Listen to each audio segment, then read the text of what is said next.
Welcome to everybody.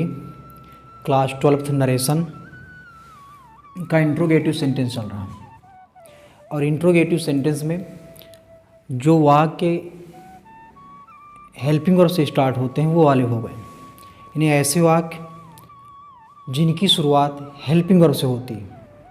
तात्पर्य क्या है कि अगर रिपोर्टेड स्पीच की शुरुआत हेल्पिंग वर्ब से होती रही है, जैसे एक बार फिर से देखते हैं, पुरानी बातों को दोहराते हैं।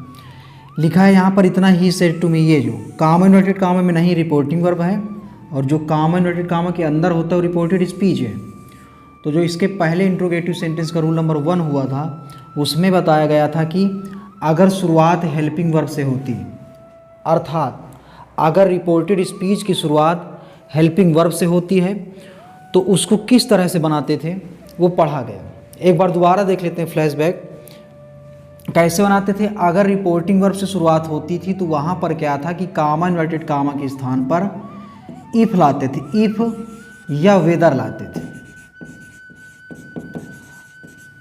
और सेड आए या सेड टू आए वहाँ पर आस्क्ड करते थे या इंक्वायर्ड आप करते थे, कोई एक करना था। ये बातें थी पुरानी। अब इंट्रोगेटिव सेंटेंस में कौन सा रूल चल रहे हैं, रूल नंबर 2। इसको कैसे समझना है तो देखते हैं इसमें क्या लिखा है, पहले ध्यान से पढ़ते हैं और फिर एक एक एग्जाम्पल को अच्छे से देख लेते हैं तो एक एक पॉइंट क्लियर हो जाएगा। तो चलिए स्टार्ट करते हैं। जब रिपोर्टेड स्पीच की शुरुआत क्वेश्चन वर्ड, प्रश्नवाचक शब्द, क्वेश्चन वर्ड मतलब प्रश्नवाचक शब्द से हुई हो, शुरुआत किससे हुई हो, क्वेश्चन वर्ड से हुई हो, तो सेड आए या सेड टू आए के स्थान पर चेंज करके ले आना है आस्क्ड या फिर इनक्वायर्ड आप ले आना है। चाहे आस्क्ड लाएं या इनक्वायर्ड आप लाएं, ये पहले भी बताया गया। तथा कामा इन्वर्टेड कामा के स्थान पर क्वेश्चन वर्ड को ही लगाते हैं। और पहले क्या था, जब हेल्पिंग वर्ब से स्टार्ट था, शुरुआत थी, तो वहाँ पर चाहे इफ लगा देते कामा इन्वर्टेड कामा के स्थान पर या वेदर लगा देते, लेकिन जब क्वेश्चन वर्ड हो तो क्वेश्चन वर्ड को ही लगा देते हैं। इतना करने के बाद फिर वाक्य को असर्टिव बनाना है और असर्टिव बना करके परिवर्तित कर देना है या बदल देना है, कुछ इस तरह। जब तक एग्जाम्पल नहीं देखेंगे ये पॉइंट क्लियर नहीं होगा। तो एक एक एग्जाम्पल को फिर से देखते हैं कैसे। पहला एग्जाम्पल लिखा हुआ है सी सेड टू मी। बताया क्या गया, जब रिपोर्टेड स्पीच की शुरुआत क्वेश्चन वर्ड से हो तो व्हाट क्वेश्चन वर्ड है, what question word, question word, फिर क्वेश्चन वर्ड, क्वेश्चन वर्ड। इसी तरह इधर भी है क्वेश्चन वर्ड, क्वेश्चन वर्ड और क्वेश्चन वर्ड। ये सब क्वेश्चन वर्ड हैं। इससे ये पता लगता है कि इंट्रोगेटिव सेंटेंस है और अंत में क्वेश्चन मार्क भी दिए। इंट्रोगेटिव सेंटेंस हो गया। ऐसे में चाहे सेड आए या सेड टू आए के स्थान पर चाहे आस्क लाएं या इंक्वायर्ड ऑफ लाएं, तो कोई एक लाते हैं। तो जैसे यहाँ पर सी सेड टू को चेंज करेंगे आस्क्ड में, क्योंकि इंट्रोगेटिव सेंटेंस है। आस्क्ड के बाद फिर मी लिखा है और रूल आगे कह रहा है कि इन्वर्टेड कामाज के स्थान पर, कामा इन्वर्टेड कामाज के स्थान पर क्या लाना है, क्वेश्चन वर्ड को ही लगा देते हैं। तो यहाँ पर क्वेश्चन वर्ड क्या है, व्हाट, व्हाट को ही लगा देंगे। व्हाट के बाद फिर क्या करना है, फिर वाक को असर्टिव बनाना है। असर्टिव कैसे बनाते हैं, पहले सब्जेक्ट लाते हैं फिर सहायक क्रिया।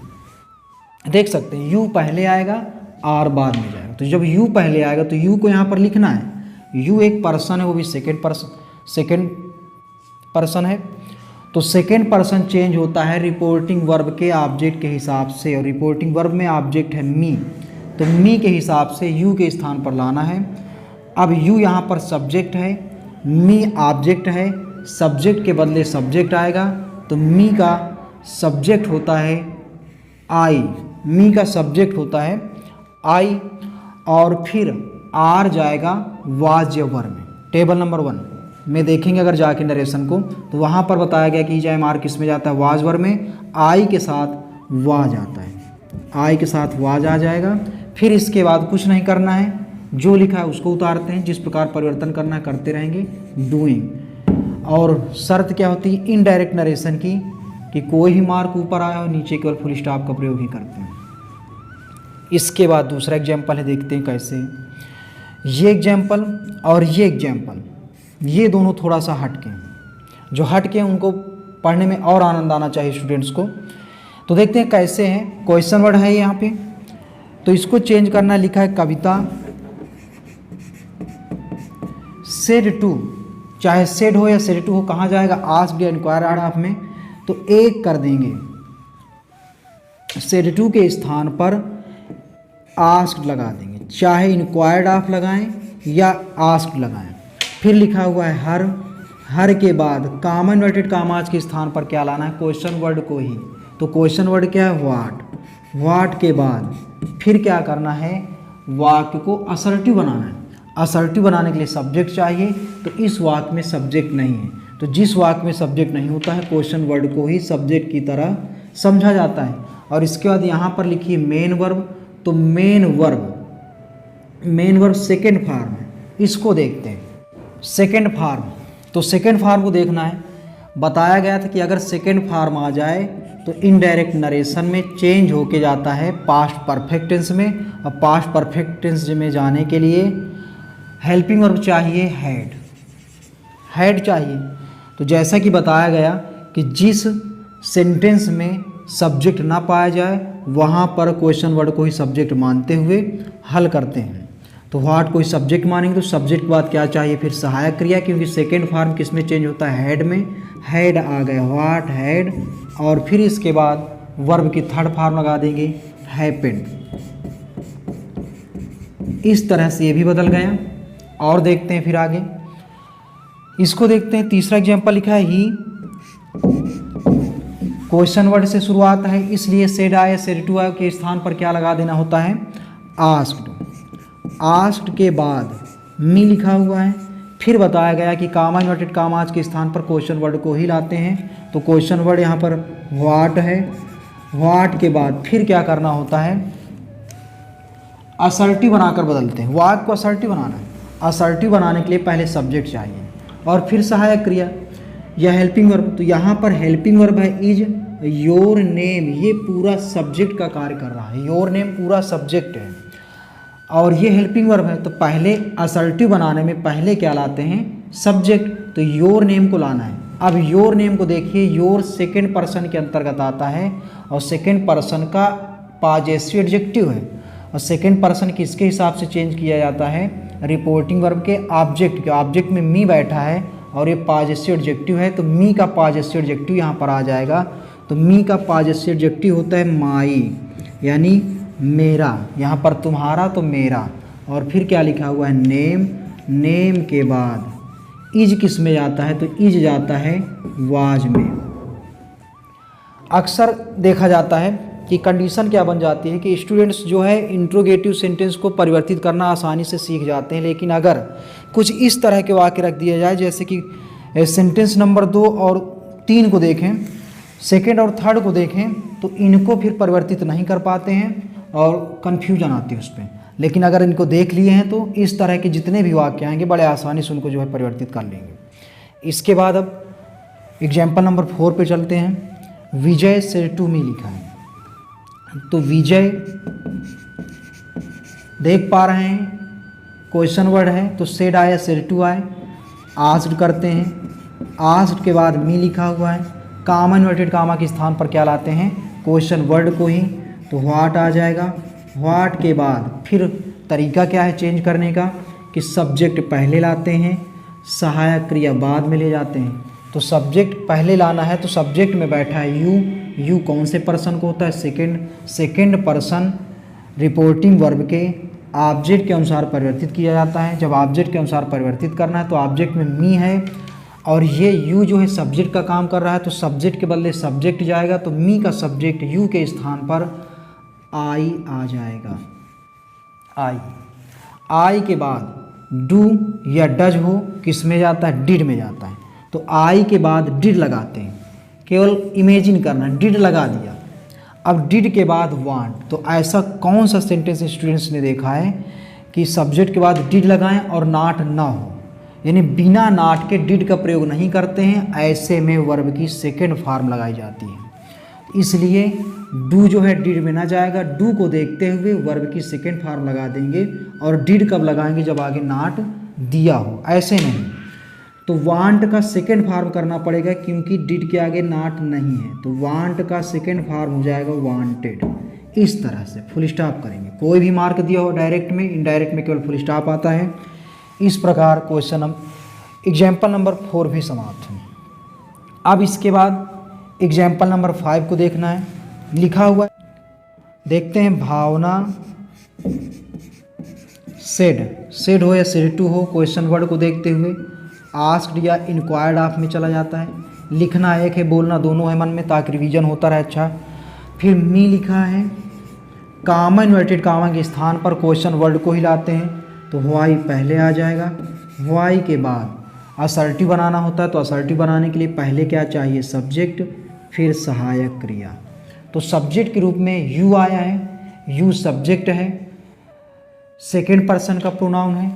सेकेंड पर्सन का प्रोनाउन चेंज होता है रिपोर्टिंग वर्ब के ऑब्जेक्ट के अनुसार। रिपोर्टिंग वर्ब में ऑब्जेक्ट है मी, तो अब मी इधर आना है, लेकिन सब्जेक्ट के बदले सब्जेक्ट लाते हैं, तो मी का सब्जेक्ट होता है आई।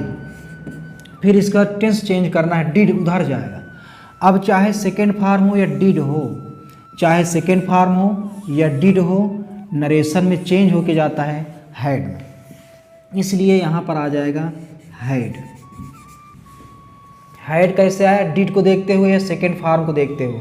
जैसे कि ऊपर वाले वाक्य में सेकेंड फार्म देखा तो हैड आ गया, इसमें डिड देखा तो हैड आ गया।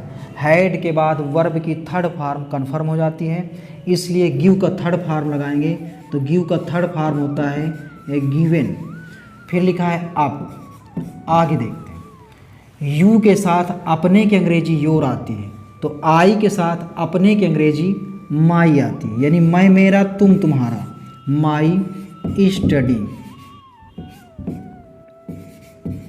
कुछ इस तरह से परिवर्तित करेंगे। या फिर ऐसे देखते हैं कि यू के साथ पॉजेसिव एडजेक्टिव योर आता है, उसी प्रकार आई के साथ पॉजेसिव एडजेक्टिव माई आता है। तो ये 5 एग्जाम्पल हो गए। इसके बाद 3 एग्जाम्पल्स और हैं। अगर ये कम क्लियर हुए हैं तो उन तीनों से पूरा क्लियर हो जाएगा। तो देखिए इनको, एग्जाम्पल नंबर 6 है, क्वेश्चन वर्ड है, इसमें भी ऐसे में चाहे सेड आए या सेड टू आए, किस में जाता है, आस्क्ड में। तो ये हो गया आस्क्ड। फिर मी लिखा है, मी के बाद क्वेश्चन वर्ड को ही कामा इन्वर्टेड कामा के स्थान पर लाते हैं। तो क्वेश्चन वर्ड इस बार क्या है देखते हैं, ये हेल्पिंग वर्ब है, ये सब्जेक्ट है, तो इसका मतलब ये पूरा क्या बन रहा है, क्वेश्चन वर्ड। इस बार क्वेश्चन वर्ड पूरा हाउ ओल्ड है, तो how old comma inverted comma के स्थान पर आ जाएगा, तो हाउ ओल्ड। इसके बाद असर्टिव बनाना है, तो असर्टिव बनाने में सब्जेक्ट पहले आएगा, सहायक क्रिया बाद में। तो सब्जेक्ट पहले आ रहा है यू सेकेंड पर्सन का प्रोनाउन है, सेकेंड पर्सन का प्रोनाउन चेंज होता है आकर के रिपोर्टिंग वर्ब के ऑब्जेक्ट के हिसाब से। तो ऑब्जेक्ट में मी मिल रहा है, तो मी की वजह से चेंज होगा, यू चेंज होगा। यू सब्जेक्ट है, तो सब्जेक्ट के बदले में सब्जेक्ट लाते हैं, तो मी का सब्जेक्ट होता है आई। आई आ गया, ई जाए मार किस में जाता है, वाज में, तो आई वाज, फुल स्टॉप। कुछ इस तरह से परिवर्तित करेंगे। अब इसके बाद एग्जाम्पल नंबर 7 है, क्वेश्चन वर्ड इसमें भी है, अंशु सेड आए या सेड टू आए, आस्क्ड या इंक्वायर्ड ऑफ में जाएगा। मी लिखा है, कामा इन्वर्टेड कामा के स्थान पर क्वेश्चन वर्ड ही लाते हैं, ये क्वेश्चन वर्ड है, बाकी ये सब्जेक्ट, ये हेल्पिंग वर्ड। तो हाउ कामा इन्वर्टेड कामा के स्थान पर आ गए। अब क्या करना है, यू सब्जेक्ट है, तो सब्जेक्ट आएगा, लेकिन सेकेंड पर्सन होने की वजह से ये चेंज होगा। किसकी वजह से चेंज होता है, किससे चेंज होता है, तो रिपोर्टिंग वर्ब के ऑब्जेक्ट में। तो ऑब्जेक्ट में मी बैठा है, मी एक ऑब्जेक्ट है, ये सब्जेक्ट है, तो सब्जेक्ट वाले में सब्जेक्ट चाहिए, तो मी का सब्जेक्ट क्या होता है, आई, और ई जाए मार किस में जाता है, वाज। इस तरह से इसको देखिए। और फिर लास्ट में देखते हैं, I said to my wife, ऐसे करके एक एग्जाम्पल। तो आई सेड टू किस में जाएगा, आस्क्ड में या फिर इंक्वायर्ड ऑफ में, कोई एक लिखते हैं। माई वाइफ लिखा है ऐसे करके, कामा इन्वर्टेड कामा के स्थान पर प्रश्नवाचक शब्द को हिलाते हैं, तो प्रश्नवाचक शब्द है व्हाट। व्हाट के बाद क्या करते हैं, पहले सब्जेक्ट फिर सहायक क्रिया। असर्टिव बनाना है अगर तो पहले सब्जेक्ट चाहिए फिर हेल्पिंग वर्ब चाहिए। तो यू पहले आएगा, यू सेकेंड पर्सन का प्रोनाउन है, किसके हिसाब से चेंज होता है, ऑब्जेक्ट। ऑब्जेक्ट में माई वाइफ है, मतलब फेमिनाइन जेंडर है, इसके लिए फेमिनाइन जेंडर के लिए सी लाते हैं। क्या लाएंगे, सी। अगर मैस्कुलिन जेंडर होता तो क्या लाते, ही। अब आर किस में जाता है, यानी इज एम आर किस में जाता है, तो वाज वर में, तो सी वाज। और फिर लिखा हुआ है डूइंग। कुछ इस तरह से इनको परिवर्तित करते हैं। तो ये रहे एग्जाम्पल। अब एग्जाम्पल में एक बेस बना के चला गया है, केवल एक। वो बेस क्या आते हैं, बेस क्या है आप सभी को दिखाते हैं।